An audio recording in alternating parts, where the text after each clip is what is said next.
My name is Don K. Preston. I am the president of Preterist Research Institute of Ardmore, Oklahoma. We're looking at Paul's statement of 1 Corinthians chapter 15, 56, where Paul said that the resurrection would be when sin, the sting of death, would be overcome. You deal with sin, you've dealt with death.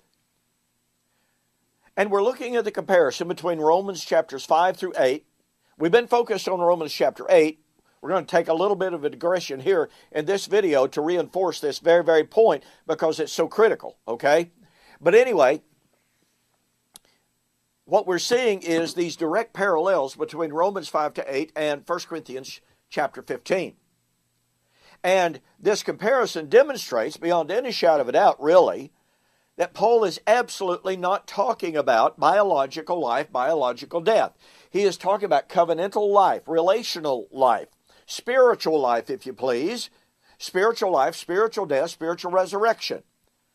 Now, let me drive home this point. I told you I was going to look at Luke chapter 20. In the age to come, they neither marry nor are given in marriage. I'm getting to that. Okay, just hang on. Anyway, what we have, once again, is Paul's statement in 1 Corinthians chapter 15, 56. That the resurrection would be, I know this sounds redundant, but please catch the power of this, when sin, the sting of death, would be overcome. Guess what he said in Romans chapter 6? I've already touched on this briefly, but I really have to drive this home. Resurrection, when sin, the sting of death, would be overcome. Romans chapter 6. I'm going to begin reading verse 4. We read it in the last video, but we've just got to see it again. You just got to catch the power of this. Therefore, we were buried with him by baptism into death, that like as Christ was raised up from the dead by the glory of the Father, even so we also should walk in newness of life. For if we have been planted together in the likeness of his death, we shall also be in the likeness of his resurrection. Now watch this. Knowing this, that our old man is crucified with him, that the body of sin might be destroyed. Wait a minute. You deal with sin, you've dealt with death. And here Paul says to the Romans, when you were buried with Christ by baptism, you were raised to walk in newness of life, and you did that the old man, that the body of sin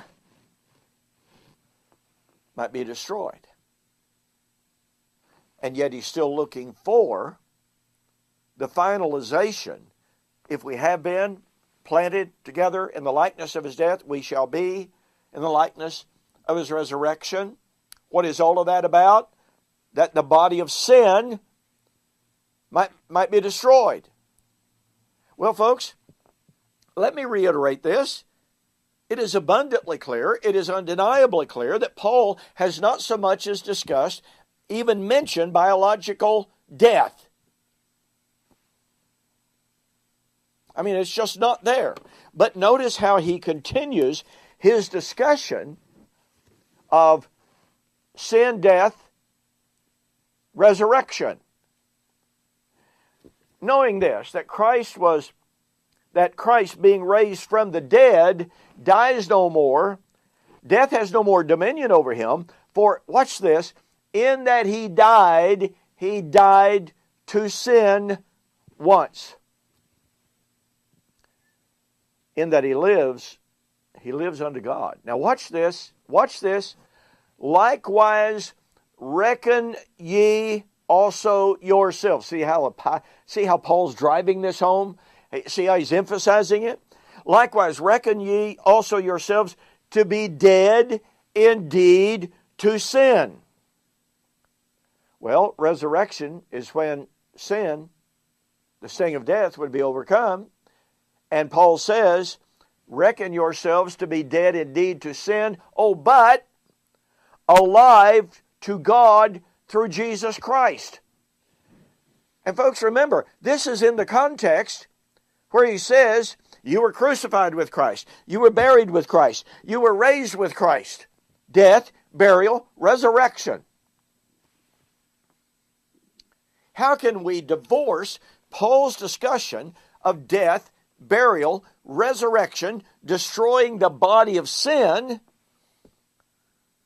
from Paul's discussion of sin and death and resurrection and overcoming the sting of death, which is sin, in 1 Corinthians 15. And where in the world does Paul ever change horses?